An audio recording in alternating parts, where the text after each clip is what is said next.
మరి ఈరోజు మీకోసం స్వీట్ చాలా సింపుల్గా స్టీమ్ చేసుకునే స్వీట్ తినబోతున్నాము.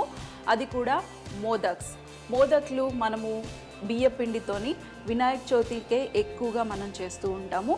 కానీ మనం బియ్య పిండే కాకుండా ఇందులో మనం రాగి పిండి వేసుకుని కూడా చేసుకుంటే చాలా బాగుంటుంది. అలాగే ఇంకా రిచ్నెస్ కోసం ఇందులో మనము కొబ్బరి పొడి, పల్లీల పొడి, ఇలాచీ పొడి అన్నీ ఇందులోనే వేసుకుని అన్నీ మిక్స్ చేసేసి మనం స్టీమ్ చేసుకోబోతున్నాము. మరి రాగి పిండి వచ్చేసి చాలా మంచిదండి. ఇందులో చాలా ఫైబర్ కంటెంట్ ఉంది. మన గోధుమ పిండి కన్నా ఎక్కువగా మనకి ఇందులో ఫైబర్ కంటెంట్ రాగి పిండిలో. రాగి పిండి పిల్లలకే కాదు పెద్దలకి కూడా చాలా మంచిది. పిల్లలకి అంటే 6 సంవత్సరాలు ఉన్న పిల్లలకి కూడా ఈ రాగి పిండిని ఏదైనా డిష్ రూపంలో చేసి తినిపించవచ్చు. మరి స్టార్ట్ చేద్దామా మన మోదక్స్.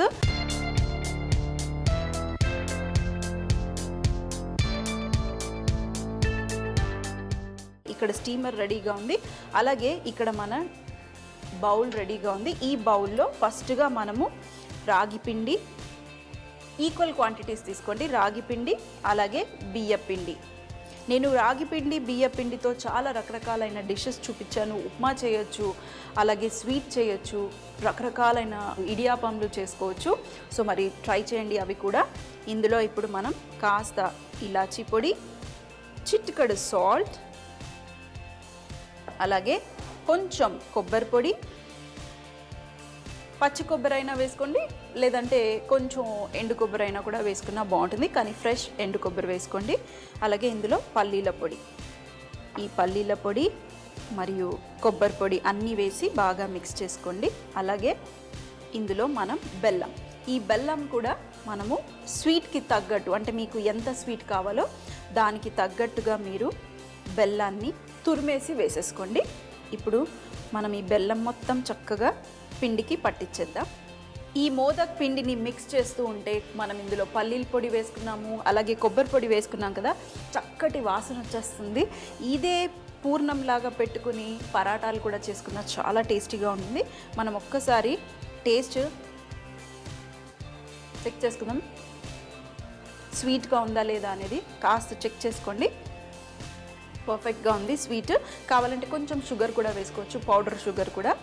ఇప్పుడు మనం ఇందులో కొంచెం వేడి పాలు పోసుకుని మనం కలుపుకుందాం. కొంచెం గోరువెచ్చటి, మరీ వేడి కాదు. జాగ్రత్తగా మిక్స్ చేసేయండి. అలాగే ఇక్కడ మన స్టీమర్ పెట్టుకోవటానికి మన డిష్ రెడీగా ఉంది. స్టవ్ ఆన్ చేసేసుకుని మనము స్టీమ్ చేసుకోవటానికి పెట్టుకుందాం. ఇంకొంచెం పాలు, మరీ సాఫ్ట్గా ఉండొద్దు, మరీ గట్టిగా ఉండొద్దు, కొంచెం మీడియంగా ఉంటే సరిపోతుంది. ఇప్పుడు దగ్గరికి అయిపోయింది. ఇక్కడ నా దగ్గర మోదక్ చేసే మోల్డ్ ఉంది. ఈ మోల్డ్లో కొంచెం నేను నెయ్యి రాసేసాను. నెయ్యి రాసేసి ఈ పిండిని ఇందులో పెట్టేసి మనము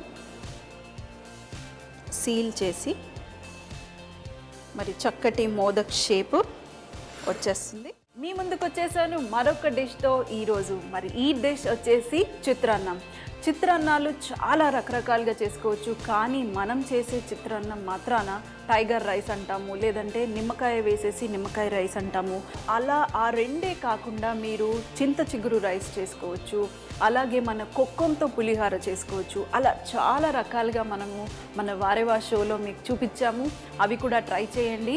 మరి ఈరోజు మనము బంగాళదుంప కరివేపాకుతో చిత్రాన్నం చేయబోతున్నాము. 2 నిమిషాల్లో బంగాళదుంప కుక్ అవుతుంది. ఎందుకు 2 నిమిషాలు అంటున్నాను చూడండి, మీరే చూస్తారు. ఎందుకంటే మనం బంగాళదుంపని చాలా సన్నగా చిన్నగా కట్ చేస్తాము. అలాగే కరివేపాకు ఎప్పుడు మనము పప్పులో వేసినా కూరలో వేసినా వేరి పారేస్తాము. మరి అలా వేరి పారేయకుండా ఎలా అందరికీ తినిపించాలి అంటే ఇలా చూడండి. కరివేపాకుని కొంచెం డ్రైగా, అంటే యూజువల్గా అందరం ఫ్రెష్గా కరివేపాకుని వాడుతూ ఉంటాం కదా, అలా ఫ్రెష్గా లేనప్పుడు కొంచెం ఎండిపోయిన కరివేపాకుని ఎప్పుడు పడేయకుండా ఆ కరివేపాకుని కొంచెం వేయించుకుని డ్రై చేసి పొడి చేసి పెట్టుకోండి. మీరు కరివేపాకు పొడిలో వాడుకోవచ్చు, లేదంటే ఇలా కూరలలో కూడా పైన స్ప్రింకిల్ చేసుకుని సర్వ్ చేసినా బాగుంటుంది. మరి ఈ డిష్ వచ్చేసి బెస్ట్ డిష్ లంచ్ బాక్స్ కోసం. కూర సపరేటు, రైస్ సపరేటు చేయకుండా 2 మిక్స్ చేసేసుకుని చక్కగా తినేయచ్చు.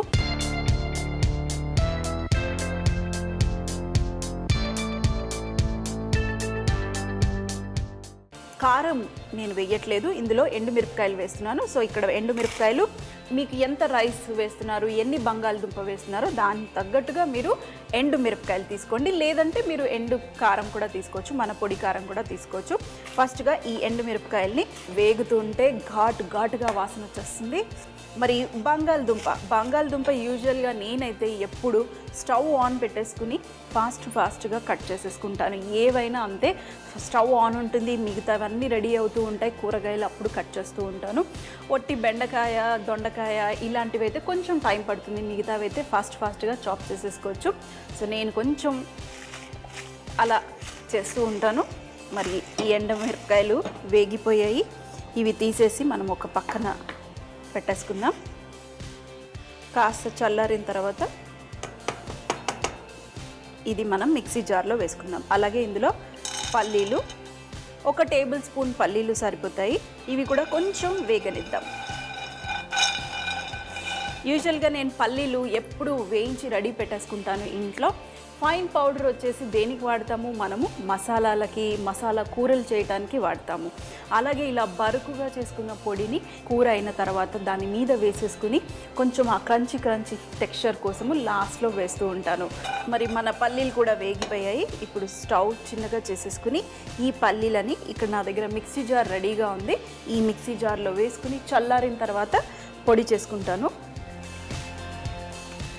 సో ఫస్ట్గా నేను గ్రైండ్ చేసుకుంటాను బరకుగా, ఆ తర్వాత మన ఎండుమిరపకాయలు వేసుకుని మరొకసారి పొడి చేసుకుంటాను. సో ఇది పక్కన పెట్టేసి అలాగే ఇక్కడ ఆయిల్ వేసేసుకుందాము ప్యాన్లో మన బంగాళదుంప ఫ్రై చేయడం కోసం.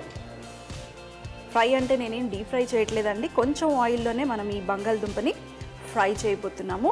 ఇదే ఆయిల్లో మరి రైస్ కూడా వేసుకుని టాస్ కూడా చేయబోతున్నాము. సో ఎక్కువగా కాదు, కొంచెమే ఆయిల్ వేసుకున్నాను. ఇప్పుడు బంగాళదుంపని పొట్టు తీసేసుకుందాం.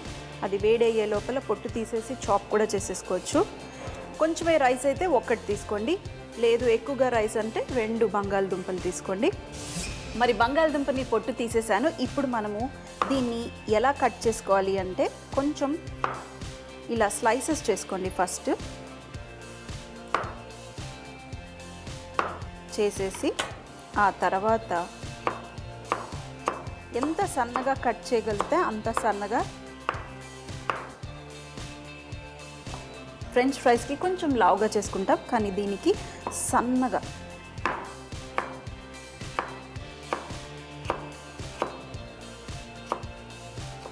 చూడండి ఇలా ఎంత సన్నగా ఉన్నాయో, చిట్టి క్యూబ్స్ లాగా మనకి ఇవి ఇంత చిన్నగా వస్తాయి. చూడండి, ఈ క్యూబ్స్ని మనము ఇప్పుడు ఆయిల్లో వేసుకుని 1-2 నిమిషాలు లైట్గా కుక్ చేసేస్తే చక్కగా సాఫ్ట్గా అయిపోతాయి. నేను స్టవ్ ఆన్ పెట్టుకొని కట్ చేసేస్తున్నాను, వెంటనే ఇవి తీసేసి అందులో వేసేయండి. అదే మీరు ముందు కట్ చేసి పెట్టుకున్నారనుకోండి, మీరు వాటర్లో వేసేసి ఆ తర్వాత కూరలో వాడుకోండి, ఎందుకంటే మనకి కలర్ చేంజ్ అవుతుంది కదా. మరి మన బంగాళదుంప చూడండి చిట్టి క్యూబ్స్గా రెడీ అయిపోయింది. ఈ నూనెలో మనం వేగనిద్దాము. సో ఉడికి అయ్యో సాఫ్ట్గా అయిపోయి మ్యాష్ అయిపోతాయి అని అస్సలు అనుకోకూడదు. ఇవి మంచిగా క్రిస్పీగా అవుతాయి. సో ఆయిల్లో వేసేద్దాం బంగాళదుంప.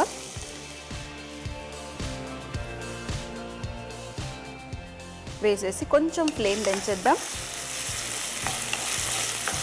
ఇందులో ఇప్పుడు మనం సాల్ట్, ఇంకా మీరు అల్లం వెల్లుల్లి పేస్ట్, మన ఎండుమిరపకాయలు కూడా నేను పొడి చేసి పెట్టుకున్నాను సపరేట్గా. ఆరోగ్యంగా ఉండాలి అంటే ఎన్నో కొత్త రకాల వంటలు. డాక్టర్లు వచ్చేసి అయ్యో పొద్దున బ్రేక్ఫాస్ట్లో ఓట్స్ తినండి, అన్ని బ్రేక్ఫాస్ట్లో ఇది చాలా అద్భుతమైన బ్రేక్ఫాస్ట్ అని చెప్తూ ఉంటారు. డాక్టర్లు చాలా ఎక్కువగా పొగిడే ఈ ఓట్స్ బ్రేక్ఫాస్ట్లో మనం ఎలా అంటే సాధారణంగా ఎలా తింటారో అది మనం తెలుసుకుందాం.